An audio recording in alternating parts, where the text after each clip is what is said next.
जमदूतों को उन्होंने कहा कि इसकी आयु तो समाप्त है, लेकिन आप अभी चले जाएं, क्योंकि यह मार्कंडेय मेरे भक्ति में लगा हुआ है और मेरे भक्त को काल छू भी नहीं सकता है। ऐसे जो शिव जी के वरदान से वह मार्कंडेय चिरंजीवी में आ गए और जिसकी आयु समाप्त हो गई हो, उसके बाद स्वयं शिव जी ने उनको अखंड आयु का आशीर्वाद दिया और वह अखंड आयु आज तक मार्कंडेय के बारे में कहा जाता है कि वह मरे नहीं, पूर्ण आयु लेकर के समस्त चराचर जगत में आज भी वो जीवित हैं। अष्टैते मार्कंडेय तू अष्ट चिरंजीवी कहा गया है। मार्कंडेय 8वें चिरंजीवी के रूप में प्रसिद्ध हैं, जाने जाते हैं। तो भगवान शिव जी की कृपा से समस्त कार्य जो भाग्य में नहीं है वह भी हो जाता है। भगवान विष्णु ब्रह्मा आदि में पहले एक बार जब बातचीत हुई दोनों में श्रेष्ठ कौन है, तो शिव जी के पास गए। शिव जी ने डमरू बजाए और उस डमरू की आवाज से सभी देव देवता ब्रह्मा विष्णु सभी उपस्थित हुए। वहां पर शिव जी ने अपनी श्रेष्ठता का प्रतिपादन किया है और उन्होंने कहा, आकार से ब्रह्मा, उकार से विष्णु, मकार से सूर्य चंद्र अग्नि, इसकी उत्पत्ति हुई है और सब मिलकर के शिव है। अतः सब का एकात्म भाव की चर्चा हुई है। उस एकात्म भाव में भगवान विष्णु ने लिंग पूजन का विधान बताए और विश्वकर्मा को बुला करके समस्त देवी देवताओं को पूजा करने के लिए लिंग पूजा का आधार बता करके विश्वकर्मा को आदेश दिए कि समस्त सभी देवी देवताओं को आप लिंग बना करके दें, शिव का प्रतीक लिंग बना दें जिससे सभी पूजा करेंगे। विश्वकर्मा जी ने सबों के लिए अलग अलग प्रकार के लिंग का निर्माण किया। पद्मराग मणि से जो लिंग बनाए उसको भगवान विष्णु स्वयं पूजा करते हैं। पीतमणि जो पुखराज कहलाता है, उस पुखराज रत्न से जो लिंग बना उससे धर्म पूजा करते हैं। जबकि श्याम मणि से जो नीलम कहलाता है वह श्याम मणि के रूप में जाना जाता है, उससे वरुण पूजा करते हैं। और पद्मराग मणि से कुबेर पूजा करते हैं। इतना ही नहीं, सभी धातुओं के अलग अलग लिंग बनाए गए। चांदी, पीतल, तांबा, पारद लिंग को रस लिंग भी कहते हैं। कहते हैं कि पार्थिव लिंग समस्त अश्विनी कुमार उससे पूजा किए और मक्खन से देवियां पूजा की। भस्ममय जो लिंग बना उससे योगी जन पूजा करते हैं। आटा से छाया भगवती पूजा करती है। रत्नमय मणि से ब्राह्मण पत्नियां पूजा करती है। मिट्टी की बनी हुई लिंग से शर्वाएं पूजा स्त्रियां ब्राह्मण पत्नी पूजा करती है। और पार्थिव स्फटिक की जो माला है, स्फटिक जो रत्न से लिंग बनती है, उससे लक्ष्मी जी पूजा करती हैं। इस प्रकार से सभी देवताओं को विश्वकर्मा ने भिन्न भिन्न प्रकार के धातुओं के रत्नों के लिंग बना करके दिया और उसका नित्य भगवान शिव के सभी पूजा करते हैं, अभिषेक करते हैं और उनका सानिध्य प्राप्त करके एक अमय त्रिगुणात्मिका शक्ति को भी एक मय कहा गया। इसके आगे थोड़ा पूजा का विधान है कि कैसे पूजा करना चाहिए। घोषोपचार, दशोपचार, पंचोपचार, सभी उपचार से पूजा, वैदिक मंत्रों का वर्णन आया है, उससे पूजा करना चाहिए। कमल के पुष्प से पूजा करने से लक्ष्मी की प्राप्ति होती है। इसकी चर्चा है कि किस किस चीज से चढ़ाने से क्या सब मिलता है। बेलपत्र जबकि मोक्ष प्राप्ति के लिए दुर्वा चढ़ाना चाहिए भोले बाबा पर, पुत्र प्राप्ति के लिए धतूरे का फूल, धतूरे के फूल से पूजा करने से पुत्र की प्राप्ति होती है। यश की प्राप्ति के लिए अगस्त का फूल चढ़ाया जाता है। जबकि किसी भी शत्रु पर विजय प्राप्त करना हो अड़हुल का फूल भोले बाबा को चढ़ाएं।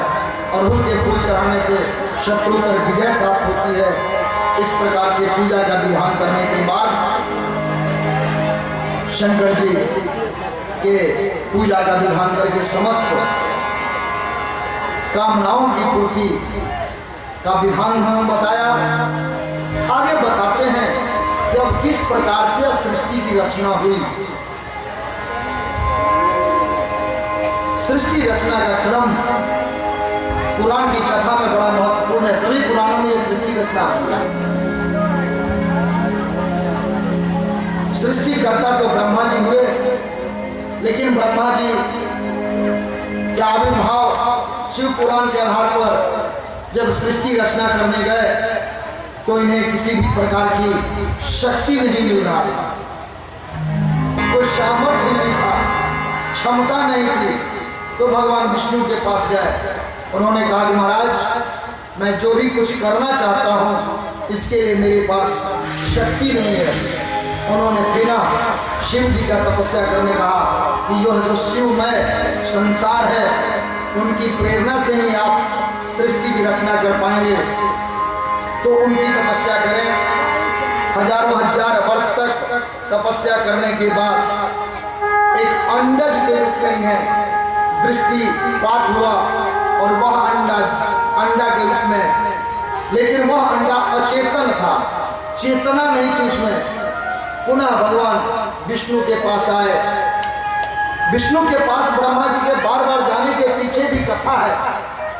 जब ब्रह्मा जी को शिव जी ने उत्पन्न किया अपने दाहिने भाग से, तो उन्होंने कहा कि देखो ब्रह्मा, हमने पालन करता विष्णु को उत्पन्न किया है और यह तुम्हें सृष्टि करने में हमेशा तुम्हें विष्णु सहायता करेंगे, क्योंकि विष्णु में ही हम अपना सत्व रज तम त्रिगुणात्मक शक्ति का समावेश कर दिए हैं।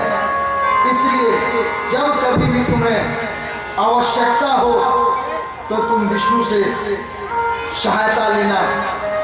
मैंने अपनी सारी शक्ति विष्णु में ही डाल दी है, क्योंकि विष्णु को उत्पन्न करके हम स्वयं अपने स्वरूप में ही अपना आनंद लेने के लिए अलग से रचना के लिए विष्णु का उत्पन्न किए हैं। तो ब्रह्मा जी पुनः विष्णु के पास पहुंचे। विष्णु ने कहा अभी आपकी शक्ति पूरी नहीं हुई है, अभी और तप की जरूरत है। बहुत दिनों तप करने के बाद वह अंडा दो भागों में बट गया।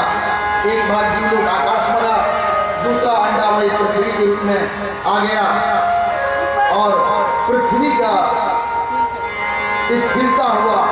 अन्न के चेतनता से तीन रूप बना। सूर्य चंद्र अग्नि का रूप उस अंड से ही निकला। ब्रह्मा विष्णु उस अंड के चेतनता से पृथ्वी और दिवलोक के बाद पुनः सृष्टि करने के लिए मानसी सृष्टि को उन्होंने प्रारंभ किया। और मानसी सृष्टि में सबसे पहले ब्रह्मा जी ने चार ब्रह्मचारी को उत्पन्न किया। सनत, सनंदन, सनत कुमार और सनातन। ये चारों जो ऋषि हैं वो बाल ऋषि हैं, कभी बढ़ते नहीं हैं, ये हमेशा ब्रह्मचारी हैं और सदा भगवान के गुणगान करते रहते हैं। सनातन धर्म के ये रक्षक कहलाते हैं। जब कोई श्रोता इनके पास नहीं होता है तो एक ऋषि स्वयं प्रवचन करते हैं और तीन जो भाई हैं वो तीनों भाई सुनते हैं। यह क्रम हमेशा उनका चलता रहता है।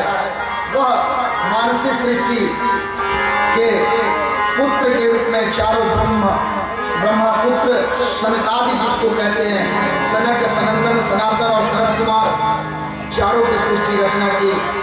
पुनः ब्रह्मा जी ने आँख से मरीचि को उत्पन्न किया, कान से अत्रि को उत्पन्न किया, अपान वायु से पुलह को उत्पन्न किया, समान वायु से वशिष्ठ को उत्पन्न किया, व्यान वायु से पुलस्त्य को उत्पन्न किया। ये सभी मानसी सृष्टि हुए। अत्रि, पुलस्त्य, पुलह, मरीचि, वशिष्ठ, ये सभी ऋषियों को उन्होंने उत्पन्न किया। लेकिन सभी ऋषि उत्पन्न करने के बाद कोई सृष्टि को आगे नहीं बढ़ा सका। उसके बाद उन्होंने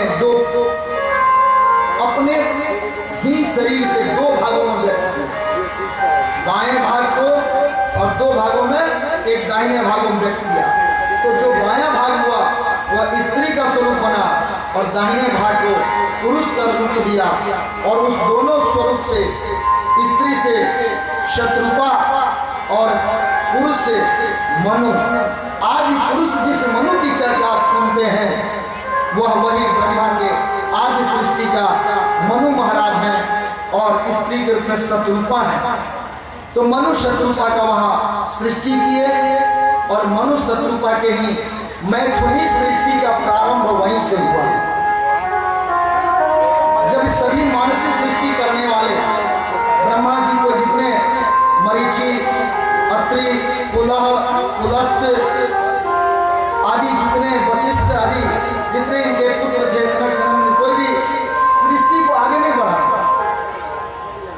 तो जब आगे नहीं बढ़ा सका तो शंकर जी के पास गया, क्योंकि महाराज आप हमको कहते हैं सृष्टि करने के लिए, हम करते हैं, सब चला जाता है, कोई आगे बातें नहीं सुनता है। तो शंकर जी कहेंगे ठीक है तुम्हारा हम तो उन्होंने भी कुछ सृष्टि का निर्माण किया, अपने मानसिक सृष्टि। उनके जितने गण हैं, पार्षद हैं, उन्होंने अपने निर्माण किया।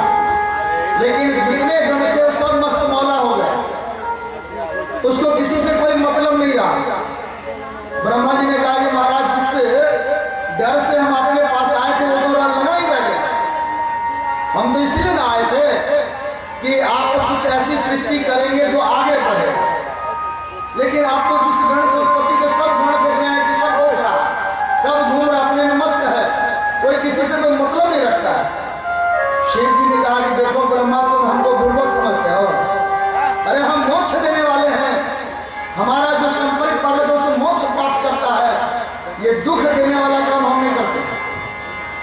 जन्म मृत्यु रूपी दुख से दुखी मानव की सृष्टि हम नहीं कर सकते, क्योंकि मेरे नाम लेने मात्र से व्यक्ति मोक्ष को प्राप्त करता है, आने जाने जन्म मृत्यु के बंधन से मुक्त हो जाता है। यह काम तो तुम स्वयं करो। शंकर जी अपने गणों को उत्पन्न किए, ब्रह्मा जी को मैथिली सृष्टि का आदेश देकर के चले गए। अब मनु और शत्रुपा से ब्रह्मा जी ने सृष्टि करने का प्रारंभ किया। सबसे पहले मनु और शत्रुपा से 2 पुत्र और 3 पुत्रियों का जन्म हुआ। पहला पुत्र उत्तानपाद और प्रियव्रत हुआ, जबकि 3 जो पुत्रियां हैं वो हैं आकुति, देवहूति और प्रसूति। ये सबसे पहले मैथुनी सृष्टि के सबसे पहले जो जिनका जन्म हुआ वो यही 5 हैं, 2 पुत्र और 3 पुत्रियां।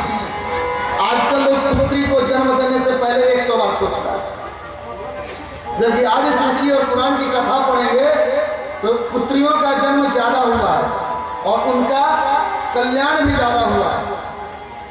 पुत्र को एक कुल का उद्धार करने वाला कहा जाता है, एक कुल को आनंद पहुंचाने वाला पुत्र है, जबकि उभय कुल आनंद करी 2 कुलों को उद्धार करने वाली पुत्रियां होती है।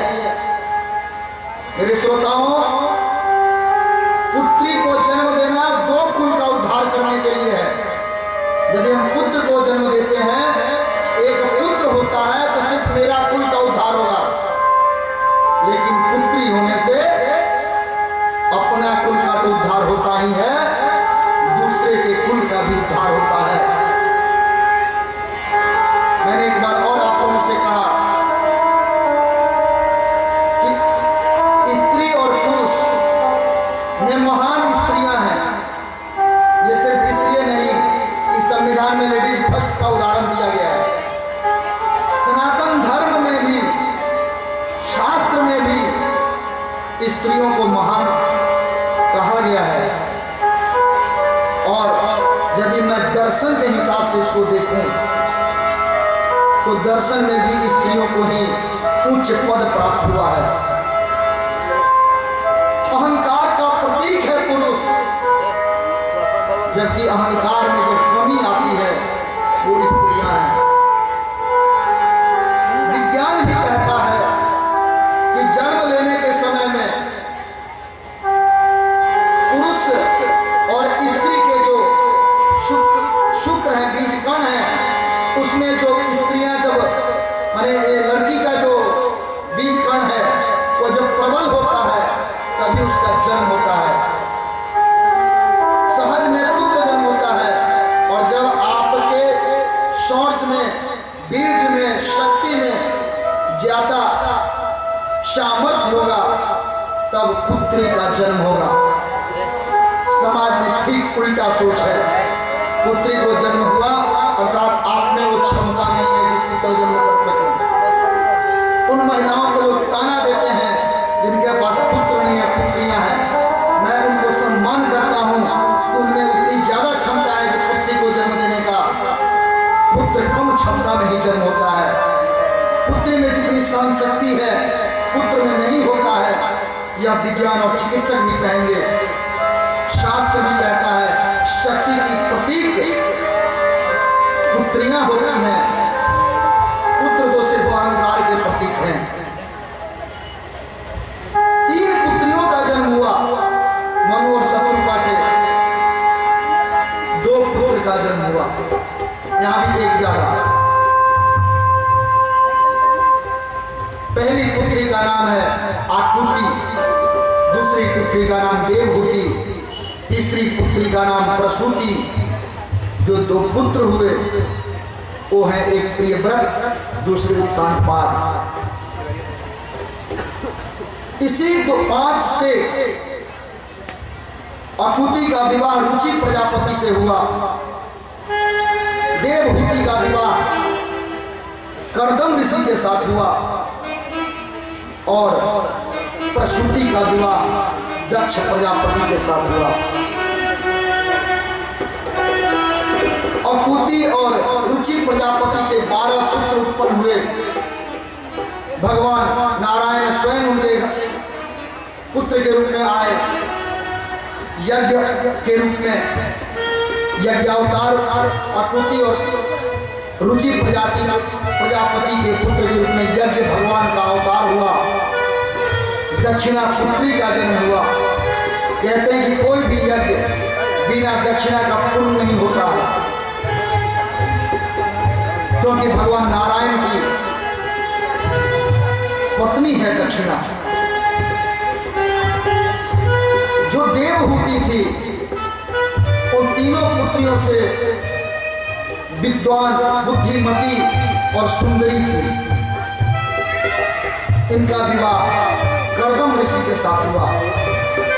कर्दम ऋषि बहुत दिनों से तपस्या कर रहे थे, इनका तपस्या पूर्ण हुआ। ब्रह्मा जी आए, कहकर कर्दम मांगो, क्या मांगते हो? उन्होंने कहा कि मेरी यदि आप मुझ पर प्रसन्न हैं तो भक्ति दीजिए। ब्रह्मा जी बड़े प्रसन्न हुए, आगे मैं भक्ति तो दूंगा ही, साथ में तुम्हारे योग्य सुपत्नी देवहूति है, जो मनु और शत्रुपा की पुत्री है, वो आज से 5वें दिन 7वें दिन तुम्हारे आश्रम में आएंगी और पुत्री के साथ लेगी आई। वह पुत्री तुम्हारे योग्य ही है। कर्दम ऋषि देवहूति का नाम पहले से जानते थे, उनकी सुंदरता के बारे में उनको मालूम था और ब्रह्मा जी के आशीर्वाद से, आदेश से कर्दम ऋषि देवहूति के से को अपनाए, शादी किए, पानी ग्रहण किए। उनसे 9 पुत्री का जन्म हुआ और उन 9 पुत्रियों के बाद, कथा तो बड़ी लंबी है कर्दम ऋषि की। कर्दम ऋषि पहले परीक्षा लिए देवहूति का कि मैं जो शादी करूंगा आप उसके लायक भी हो या नहीं। तो उन्होंने अपना आसन बढ़ा दिया। जब आश्रम पर माता पिता के साथ देवहूति आई तो उन्होंने माता पिता को आसन दिया ही बैठने के लिए, साथ में उस देवहूति के लिए भी आसन बढ़ा दिए। देवहूति बड़ी बुद्धिमती थी। वो दोनों विचार की कि जो पति हमारे होने वाले हैं, मैं उनके सामने आसन पर कैसे बैठूं, इसलिए आसन पर नहीं बैठना चाहिए। और चूंकि पति ने ही आसन दिया है तो उनके आज्ञा का भी उल्लंघन नहीं होना चाहिए। दो धर्म संकट उनके सामने उपस्थित हो गया। दोनों धर्म संकट को उन्होंने पूरी बुद्धिमती के संग निर्वहन की और उस बुद्धि के परीक्षा में पास की। कर्दम ऋषि को आश्वस्त हो गए कि सुंदरता तो है, साथ ही बुद्धिमती भी है। देवहूति ने उस आसन को अपने पैरों से स्पर्श करके कर्दम ऋषि के द्वारा दिए गए आसन को अपनाया भी और नीचे बैठ करके आसन का सम्मान भी किया कि पति के सामने मैं अपने आसन पर नहीं बैठूंगी। इस बुद्धिमता के संग कर्दम ऋषि उनके साथ विवाह किए। कर्दम ने एक शर्त रखा कि मैं विवाह तो करूंगा, लेकिन विवाह करने के बाद जब मेरे पुत्र हो जाएंगे, संतान हो जाएंगे, तो मैं पुनः तपस्या में चला जाऊंगा। कई वर्षों तक तपस्या करते रहे। विवाह के बाद पुनः कई वर्षों के बाद तपस्या करने के बाद एक बार देवहूति और कर्दम ऋषि को लगा कि वैवाहिक जीवन को भी सफल बनाना है। तो उन्होंने एक सुंदर सा विमान बनवाया और उस सुंदर से विमान पर एक सुंदर लेप जो जीवन को पूर्ण आयु प्रदान करता हो, नव यौवन प्रदान करता हो, उस लेप के द्वारा नव जीवन संचार करते हुए कई हजार वर्ष तक उस विमान में वो लोग रमन करते रहे। और उसी क्रम में उनकी 9 पुत्रियों का जन्म हुआ। और जब देवहूति को छोड़कर पुनः तपस्या में जाने लगे तो देवहूति ने कहा, महाराज आपकी शर्त तो मुझे ज्ञात है कि आपने कहा था कि पुत्र या संतान उत्पन्न होने के बाद में तपस्या करने चला जाऊंगा। श्रोताओं, सनातन धर्म की परंपरा रही है वैवाहिक कर्म सिर्फ संतानोत्पत्ति के लिए किए जाते हैं। आजकल की तरफ भोगवाद की संस्कृति वैवाहिक कर्म को सिर्फ भोग से जोड़ के नहीं देखा जाए। वो संस्कृति थी जिसके आप लोग सनातन धर्मी हो तो सनातन धर्मी जो आदर्श संस्कृति है उसको अपनाने का प्रयास करें। देवहूति एक बार विनम्र निवेदन करती है अपने पति से, महाराज आपने तो कहा था, आपके शर्त हैं, मुझे याद है, लेकिन क्या ये जो 9 पुत्रियों का विवाह आदि कौन करेगा? आप यदि तपस्या में चले जाएंगे तो इन 9 पुत्रियों का शादी कौन करेगा? उसके लिए पुत्र तो चाहिए। पुनः कर्दम ऋषि को लगा कि पत्नी को तब तक अपनाने का सनातन धर्म में विधान है जब तक कि संतान उत्पत्ति, पुत्र की उत्पत्ति नहीं आती है। और यदि पुत्र हो जाता है तो पत्नी को पुत्र के सौंप करके स्वयं तपस्या में अपने नियत कर्म में लग जाए। कर्दम ऋषि पुनः देवहूति के साथ रमण किए और देवहूति और कर्दम ऋषि के तपस्या से भगवान स्वयं नारायण उनके गर्भ में पधारे हैं। भगवान नारायण का वह कपिल मुनि अवतार कहा गया है। बोले कपिल जी महाराज की जय। ऐसे नारायण भगवान के अवतार हैं कपिल जी। अब कपिल जी सांख्य शास्त्र के बहुत बड़े विद्वान हुए। जिस दर्शन की मैं बार बार बात करता हूं, दर्शन के सर्वश्रेष्ठ विद्वान हुए कपिल जी। उनके द्वारा जो दर्शन सिद्धांत प्रतिपादन किया गया आज भी प्रसिद्ध है। सांख्य शास्त्र के बहुत बड़े विद्वान हुए और उस कपिल जी देवहूति को सांख्य शास्त्र दर्शन का ज्ञान दिए। जब कर्दम ऋषि तपस्या में चले गए तो कपिल जी ने भक्ति का ज्ञान माता को दिया, दर्शन का ज्ञान दिया, और देवहूति उस भक्ति के ज्ञान अपने पुत्र कपिल से प्राप्त करके मोक्ष को प्राप्त की।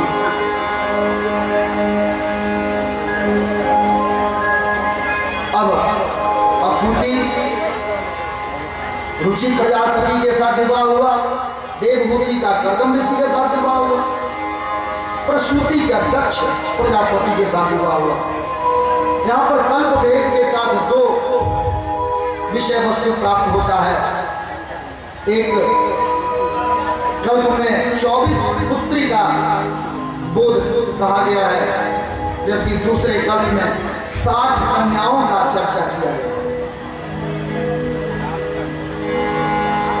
जिस कल्प में 24 पुत्रियों का दक्ष प्रजापति और प्रसूति के साथ विवाह की चर्चा है, उसमें 13 कन्या का धर्म के साथ विवाह हुआ है और 11 का अन्य ऋषियों के साथ। जिसमें 60 पुत्रियों के जन्म की कथा आती है, उसमें 11 धर्म के साथ, 27 चंद्रमा के साथ, 2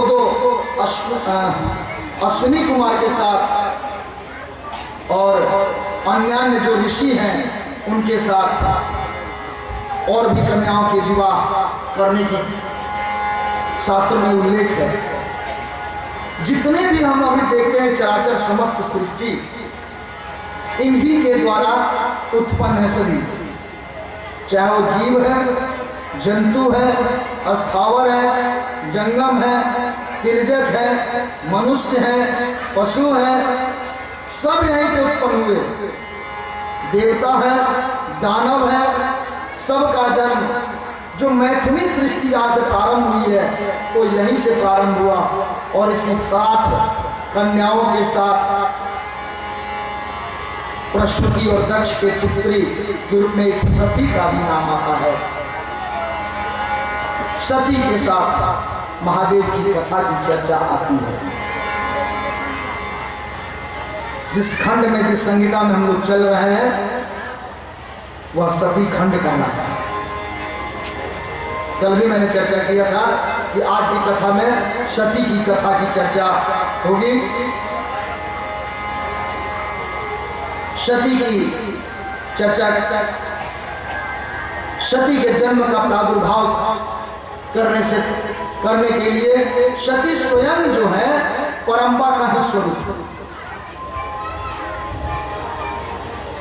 नारद जी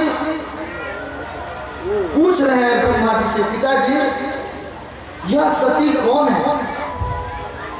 सती के साथ शिव जी का विवाह कैसे हुआ? पर ब्रह्म शिव सती के साथ विवाह करने के लिए राजी कैसे हो गए?